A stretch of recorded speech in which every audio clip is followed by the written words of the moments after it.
नमस्कार, मैं रविश कुमार। आइए जानते हैं देश दुनिया की तमाम बड़ी खबरों को सिर्फ 10 मिनट में। हिमंता बिस्वा शर्मा ने कहा कि पाकिस्तान जिंदाबाद का नारा लगाने वालों की टांगें तोड़ दी जाएंगी। उन्होंने पुलिस को ऐसे लोगों को गिरफ्तार करने और उनके खिलाफ सख्त कार्रवाई के निर्देश दिए। पीएम मोदी ने आंध्र की राजधानी निर्माण में सहयोग का आश्वासन दिया। चंद्रबाबू नायडू पुराने किस्से पर हंसे। मोदी बोले, इससे अर्थव्यवस्था को लाभ होगा और केंद्र राज्य की हर संभव मदद करेगा। दीघा के नए जगन्नाथ मंदिर में मूर्ति की लकड़ी को लेकर बंगाल और उड़ीसा में विवाद गहरा गया है। उड़ीसा सरकार ने लकड़ी की जांच कराने का आदेश दिया है। भारत पाकिस्तान को वैश्विक मंचों पर घेरने की तैयारी में है। विश्व बैंक ने पाकिस्तान को 20 अरब डॉलर का राहत पैकेज दिया है, पर भारत तनाव के बीच दबाव बढ़ा रहा है। मुंबई में जज जमदार की फ्लैट बिक्री के दौरान वकील पार्थो सरकार ने जालसाजी की। हाई कोर्ट ने इस प्रकरण की जांच के आदेश दिए हैं। मुस्लिम देशों से समर्थन न मिलने पर पाक पीएम को खुद राजनयिकों से गुहार लगानी पड़ी। बिलावल भुट्टो ने माना कि पाकिस्तान का अतीत कट्टरपंथ से जुड़ा रहा है, जिससे उसे नुकसान हुआ। श्रीनगर की डल झील में एक शिकारा पलटने से एक व्यक्ति को बचा लिया गया, जबकि उसका बेटा लापता है। शिकारा पर्यटन का प्रमुख माध्यम और कश्मीरी संस्कृति का। हिमंता बिस्वा शर्मा ने गौरव गोगोई पर गंभीर आरोप लगाए। उन्होंने पूछा कि गोगोई की पत्नी भारत में काम कर पाकिस्तान की एनजीओ से वेतन क्यों लेती हैं और गोगोई 15 दिन पाकिस्तान क्यों गए। जम्मू कश्मीर के पहलगाम में आतंकी हमले के बाद सेना की वेबसाइट हैक करने की कोशिश नाकाम रही। कश्मीरी युवक अब टैटू हटवा रहे हैं। डर और बदलते माहौल की आशंका जताई जा रही है। 10 पाकिस्तानी हैकरों ने सेना से जुड़ी वेबसाइट और मेडिकल सेवाओं को निशाना बनाया, लेकिन उनका साइबर हमला विफल रहा। इसका मकसद समाज के कमजोर वर्गों को नुकसान पहुंचाना था। महाराष्ट्र में हिंदुओं के लिए लॉन्च जॉब पोर्टल को लेकर विवाद हुआ। मंत्री मंगल प्रभात लोढ़ा ने कहा कि सभी समुदायों के लिए पोर्टल खुला है, कोई भेदभाव नहीं होगा। कारगिल युद्ध में भारत ने पाकिस्तान को करारा जवाब दिया था। बोफोर्स तोपों की बमबारी में 4000 से अधिक पाक सैनिक मारे गए थे। यह पाकिस्तान के लिए एक बड़ा सबक बना। पहलगाम हमले में जान गंवाने वाले शुभम की पत्नी ने सरकार से सिर्फ शहीद का दर्जा मांगा।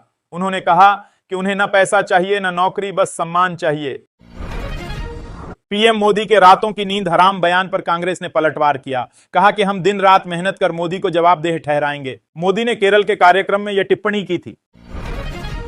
पहलगाम आतंकी हमले के बाद कई कश्मीरी युवक AK-47 और चांद सितारे वाले टैटू हटवा रहे हैं। हमले में 26 लोग मारे गए थे, जिसमें आतंकी धर्म पूछकर निशाना बना रहे थे। 3 मई से पहले मणिपुर में सुरक्षा कड़ी कर दी गई है। संभावित बंद और प्रदर्शन की आशंका को देखते हुए पुलिस बल की बड़ी तैनाती की गई है। पहलगाम हमले की जांच में ISI, लश्कर और टट्टू वालों की भूमिका सामने आ रही है। NIA ने हमले के पीछे गहरी साजिश के कई सुराग जुटाए हैं। 1933 की जाति जनगणना में OBC आबादी 52% थी। ब्राह्मण, राजपूत और अन्य जातियों के आंकड़े इसी जनगणना से मिले थे। मंडल आयोग की सिफारिशें इसी आधार पर बनी। हाउस अरेस्ट शो के अश्लील वीडियो पर एजाज खान और उल्लू ऐप के CEO को महिला आयोग ने तलब किया है। शो में आपत्तिजनक सामग्री दिखाने का आरोप लगा है। सुप्रीम कोर्ट ने कश्मीर के एक परिवार को पाकिस्तान न भेजने का आदेश दिया। उनके पास भारतीय दस्तावेज होने के बावजूद हिरासत में लिया गया था। कोर्ट ने राहत दी। नेशनल हेराल्ड केस में सोनिया राहुल को नोटिस भेजा गया। ईडी का आरोप है कि यंग इंडियन ने चैरिटेबल गतिविधि नहीं की। कांग्रेस इसे बदले की राजनीति बता रही है। पीएम मोदी ने केरल में बंदरगाह उद्घाटन के दौरान विपक्ष पर तंज कसा। कहा कि यह कार्यक्रम कई लोगों की नींद हराम कर देगा। कार्यक्रम में शशि थरूर भी मौजूद थे। पहलगाम हमले के बाद पाकिस्तान अधिकृत कश्मीर में लोगों को 2 महीने का राशन जमा करने का आदेश दिया गया। हमले के बाद दोनों देशों में तनाव बढ़ा है। ओडिशा की KIIT यूनिवर्सिटी में दूसरी नेपाली छात्रा की मौत पर नेपाल ने बयान दिया। विदेश मंत्री ने कहा कि भारत सरकार से बात कर मामले को गंभीरता से लिया जाएगा। पीएम मोदी की खुली छूट से हाफिज सईद समेत 8 आतंकी डरे हुए हैं। सेना को किसी भी कोने से आतंकियों को पकड़ने और सजा देने की अनुमति दी गई है। सुप्रीम कोर्ट ने महिला को राहत दी, जिसे डॉग माफिया कहने पर सजा हुई थी। मामला बॉम्बे हाई कोर्ट के आदेश और आवारा कुत्तों को खाना देने को लेकर। नए वक्फ कानून के खिलाफ याचिका लेकर सुप्रीम कोर्ट पहुंचे मोहम्मद सुल्तान को झटका लगा।